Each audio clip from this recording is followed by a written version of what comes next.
¿Qué tal, gente? ¿Cómo les va? Bueno, este es un video cortito de Siciliano en su taller para desearles un excelente jueves. Espero que estén desarrollando bien sus tareas. Yo me encuentro acá en el taller. Estaba terminando unas cuestiones de plomería hace un rato y bueno, ahora ya estoy haciendo tareas de taller. Quería mostrarles que bueno, se estuvo desarmando esta Motomel.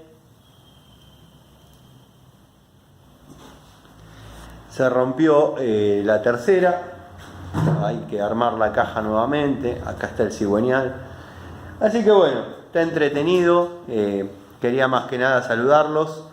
Este era el taller que les quería mostrar la otra noche. O sea, este no es mi taller de toda la vida, este era el taller de Antonio. Para los que conocen la historia ya los tengo aburridos, pero bueno, quería dejar en claro eso y mostrarles más o menos en qué se está trabajando acá. Bueno, como les dije, la Motomel rompió la tercera, así que se bajó el motor completo y ahora hay que darse a la tarea de armar nuevamente todo en su lugar. Acá tenemos el block, uno de los cárter y bueno, todos los engranajes de la caja, la patada. Ahora está en el proceso de limpieza y en breve ya me pongo a armar eso.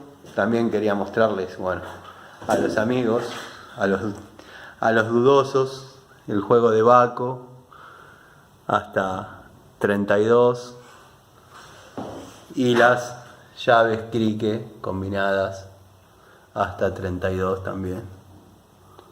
Esperen que estoy enfocando con la frontal y no sé si se ve, pero bueno, es la 32. Y después, para que vean, que hasta la artillería pesada, la Baco 41. ¿Hay que ordenar un poco el taller? Sí. ¿Pero por qué? Porque acá se trabaja todos los días. O sea, es un taller que está en funcionamiento, acá se arman motores.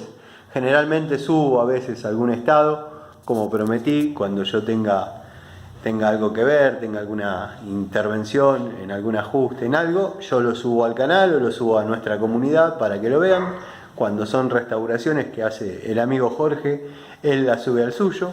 Así que bueno, nada, quería mandarles un saludo, invitarlos esta noche nuevamente a otra charlita en mi taller, otra charlita de Siciliano en su taller. Así que bueno, les mando un saludo, les agradezco el apoyo y nada, acá está enchavetado ya el motorcito del Corsa 1.4, todo desarrollado por quien les habla, Bueno, y acá faltaría el bulón del cigüeñal y la tapa y el caballete que están en breve a llegar de la rectificadora. Les mando un saludo. Gracias.